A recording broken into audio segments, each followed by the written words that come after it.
In the latest January 6th hearings, election officials testified recalling pressure they say they received from then-President Trump to overturn election results. One poll worker who Trump openly claimed changed votes to help Biden said that she was scared for her life, receiving threats to her and her family. The hearing also revealed that two of Arizona's elected officials played roles in election tampering. The committee says there will likely be more on this in the next hearing, which is set for tomorrow. Televised congressional hearings can make for historic moments, but their ultimate impact on public opinion can be much more muted. Joining us right now to talk about the hearings and what it means for the midterm elections is Professor Mara Suttman-Lea from Connecticut College. Thanks so much for being with us. I'm very happy to be here. Thank you for having me.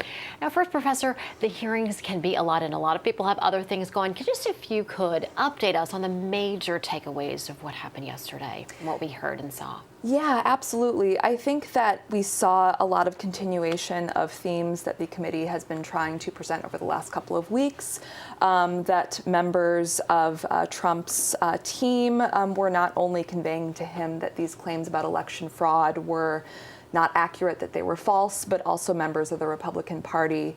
And I think that some of the most powerful testimony came from the Arizona Speaker of the House, Rusty Bowers, talking about how he really felt that he had this imperative to uphold his oath to the Constitution, that he is thinking about his oath over political party affiliation. And then the other really powerful piece of testimony, of course, came from the election workers, Shay Moss and Ruby Freeman, who were really documenting just a small snippet of what I know that a number of election workers have faced and navigated in the wake of the 2020 elections and the January 6th attacks in terms of being challenged by and threatened by people who believe in these false election claims.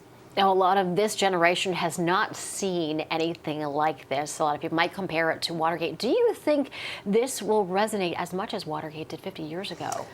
Wow, that's a really big question. I wasn't alive 50 years ago, so I can't quite speak directly. But I do think that knowing the students that I teach and knowing the generation of folks that are coming up into politics, I do think that this will be very, very resonant for students who are engaged in the political process in college. And I think that is something, the January 6th anniversary in particular, we have that marker, we have that moment to remember. And I think that that's something that will allow this to continue to resonate year after year. I remember there was, a lot of, very sort of somber remembrances on that day this year and in years to come. I think that will continue to be the case. And as a professor of American politics, what do you tell your students when, they're watching this with you, or at least you're coming together in your classes discussing it and, they're not sure what to make of it all? Yeah, I think that my most important job as a professor of American politics is to cut through the false claims and the false information and to give them the information that they need to understand how our electoral system functions. I specialize in election administration, and so I think that a big part of my job, even in classes where I'm not teaching that, is to give students and to people that I'm talking to a sense of how our elections are actually run, how secure they are.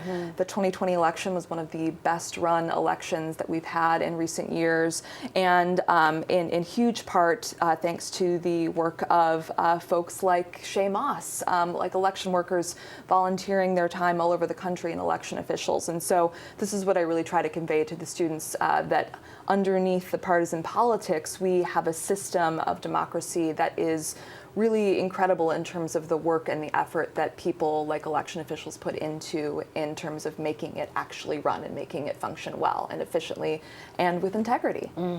Absolutely. And Professor Suttman-Lea, thank you so much for being with us to talk to us today. Thank you. Appreciate your time. All right.